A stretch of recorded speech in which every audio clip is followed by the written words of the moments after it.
میرے ساتھ ہو اور جبریل امین نے براق کی مہار تھامی ہو، اس کی لگام تھامی ہو اور وہ آگے آگے چل رہا ہو اور 70,000 فرشتے میرے ساتھ ہوں اور مجھے مسجد اقصی میں لے جایا جائے۔ اگر حضور خود مطالبہ کرتے تو اس کا مقام کچھ اور ہوتا، لیکن اللہ نے اپنی جناب سے یہ سارے اعزازات عطا کر کے یہ ثابت کر دیا ہے کہ جو محبوب ہوتے ہیں ان کے لیے طریقہ بھی محبوبانہ ہوتا۔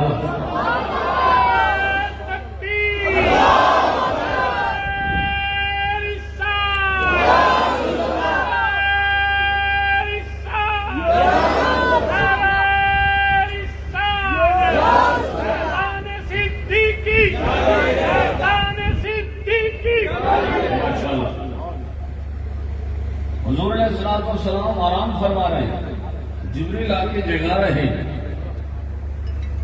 اور جگا کر خبر دے رہے ہیں کہ پیغام آ گیا، عظیم سفر ہے، فرشتے ساتھ ہیں۔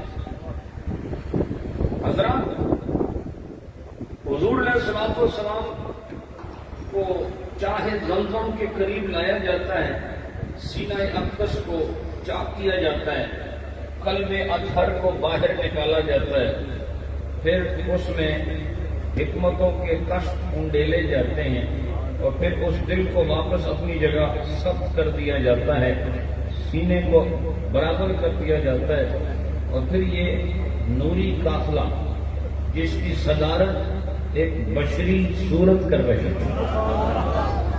جی میرے حضور کو اب اس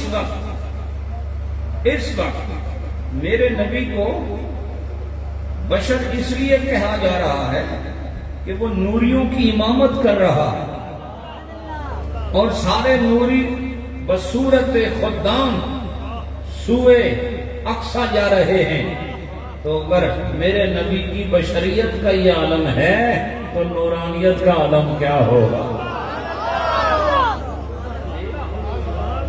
اگر ان کی بشریت کا یہ عالم ہے کہ سارے نوری پیچھے چل رہے ہیں اور سارے نوری آپ کے ارد گرد خادمانہ انداز میں پھیلے ہوئے ہیں، تو یہ شان بشریت ہے، شان نورانیت کیا ہوگی؟ حضرات، یہ سفر مسجد اقصی کی طرف جاتا ہے اور کس طرح ارشاد ہوا؟ سبحان الذی اسریٰ بعبدہ لیلا من المسجد الحرام الى المسجد الاقصی، مسجد حرام سے رات کے ایک مختصر سے حصے میں مسجد اقصی تک یہ سفر ہوا، لیکن پھر احادیث،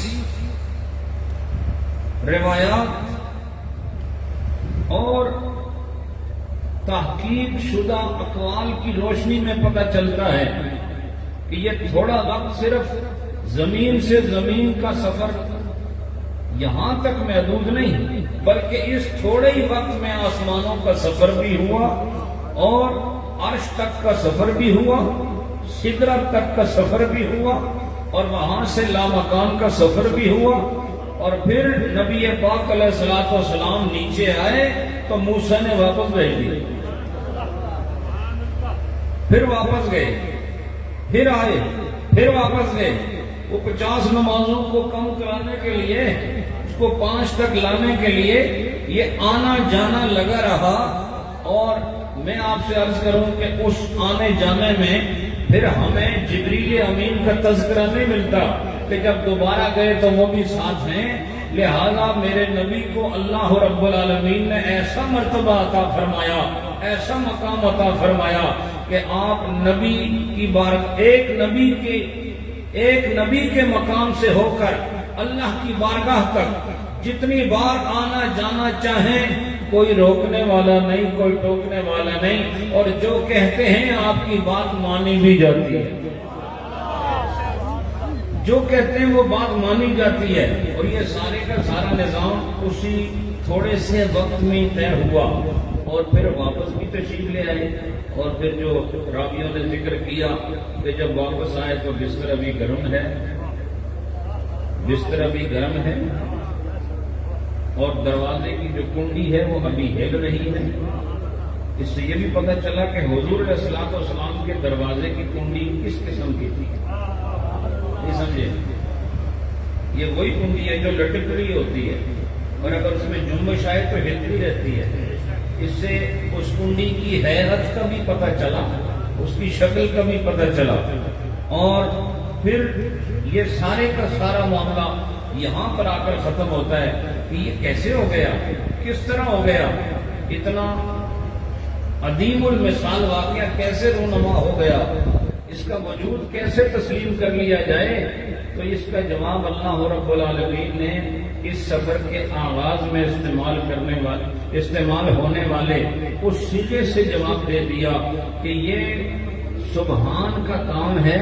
میں نے سبحان کی جو کارکردگی ہے, سبحان کا جو ایک مقام ہے اور سبحان کی جو شان ہے, اس کو بتانے کے لیے اپنے محبوب کو اتنا عظیم سفر کرایا جو عقل میں نہیں آتا, جو فہم میں نہیں آتا, جو شعور کی حدوں میں نہیں سما سکتا. میں نے اتنا عظیم سفر کرا کے یہ بتا دیا کہ اگر یہ کوئی سفر کرا سکتا ہے تو سبحان ہی کرا, وہی کرا سکتا ہے. حضرات, اس کے بعد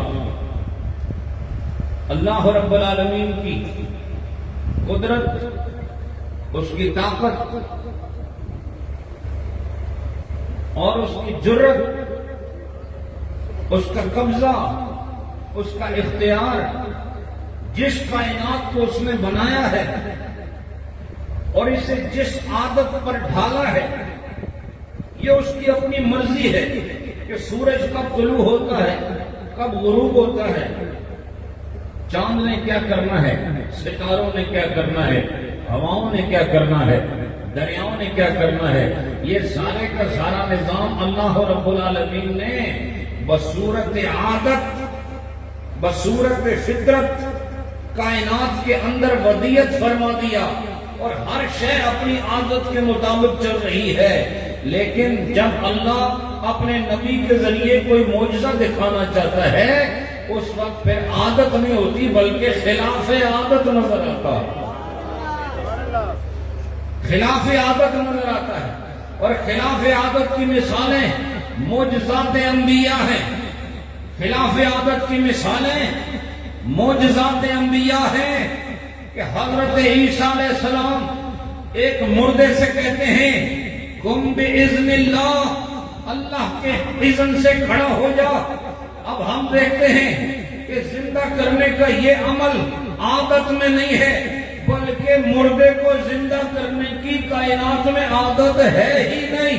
لیکن اپنے نبی کے ذریعے سے ایک مرے ہوئے کو پھر حیات کی رمق سے آشنا کرنا, ایک نبی کی شان بتا دی اور بتایا جہاں عادت نظر آئے وہاں تمہیں فطرت نظر آئے گی, اور جہاں خارق کے عادت نظر آئے وہاں تمہیں معجزہ اور خدا کی قدرت نظر آئے.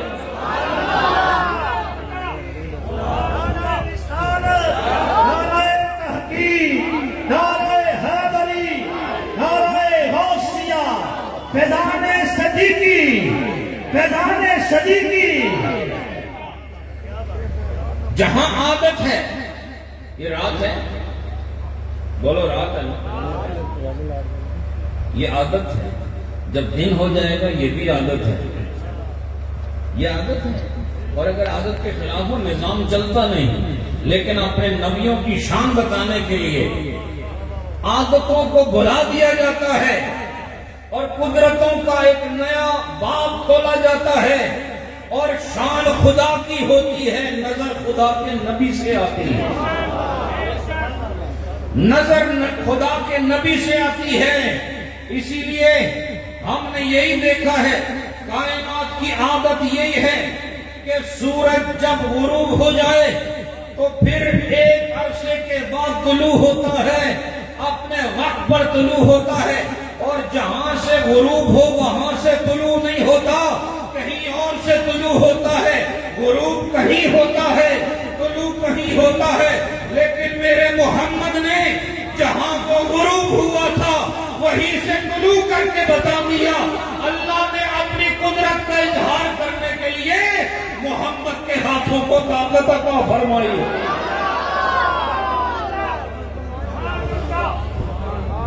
اور ہم نے یہی دیکھا ہے, ہم نے یہ دیکھا نبی تو نبی ہے, ہم نے یہ دیکھا کہ بات اس سے کی جاتی ہے جس کے کان ہوں, گفتگو اس سے کی جاتی ہے جو سمجھتا ہو, اور جو جواب نہ دے اس سے بات نہیں کی جاتی. یہاں تک کہ لوگوں نے محاورے استعمال کیے ہیں کہ جو بات نہ سنے کہتے ہیں اس کے سامنے بات کرنا ایسے ہی ہے جیسے بھینس کے آگے بین بجانا ہے. جی, اس کا مطلب یہ ہوا کہ آپ جانور سے کلام نہیں کرتے, ہاں ہو ہا کرتے ہیں اس کو بٹھانا اٹھانے کے لیے, لیکن کبھی اس کے ساتھ کوئی مشورہ نہیں کرتے آپ کہ میں آج کراچی جا رہا ہوں تم انتظار کرنا. ایسی کوئی بات نہیں ہوتی. یہ آپ اسی سے بات کرتے ہیں جو آپ کی بات کو سنتا بھی ہے, سمجھتا بھی ہے.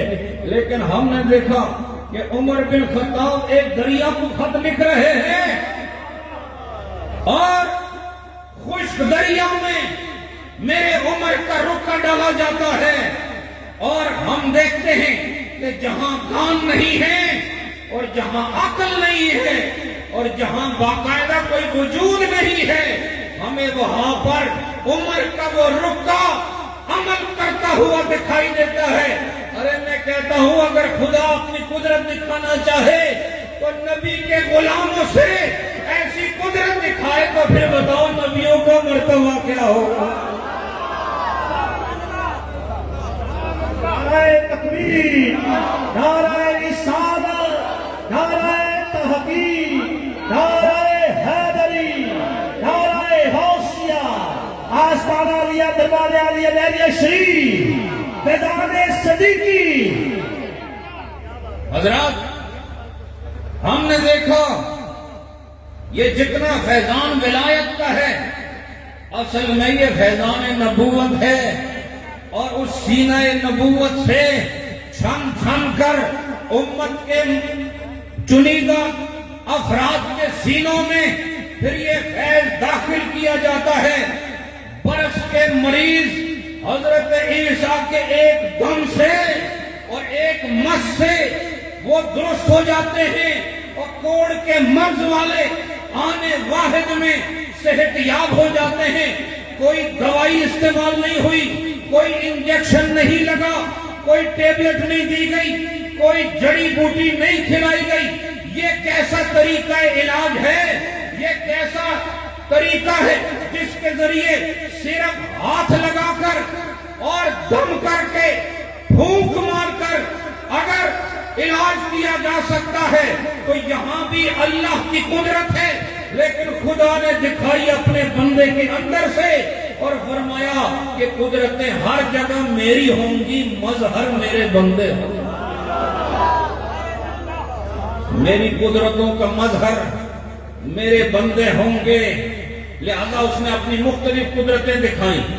کہا مردے کو زندہ کرنا ہے, یہ قدرت بھی نبی کے ہاتھ سے دکھائی. اور ڈوبے ہوئے سورج کو اٹھانا ہے, وہ سو گیا اسے بیدار کرنا ہے. تو کہا نبی کی صدا سے بیدار ہو کے آپ نے ساری کائنات نے جان لیا. نبی کی ایک صدا میں وہ بیدار ہو کے پھر کھڑا ہو گیا, اور پھر وہ آسمانوں کی بلندیوں کی جانب ہمیں چاند دو حصوں میں منقسم ہوتا ہوا, جدا ہوتا ہوا نظر آیا.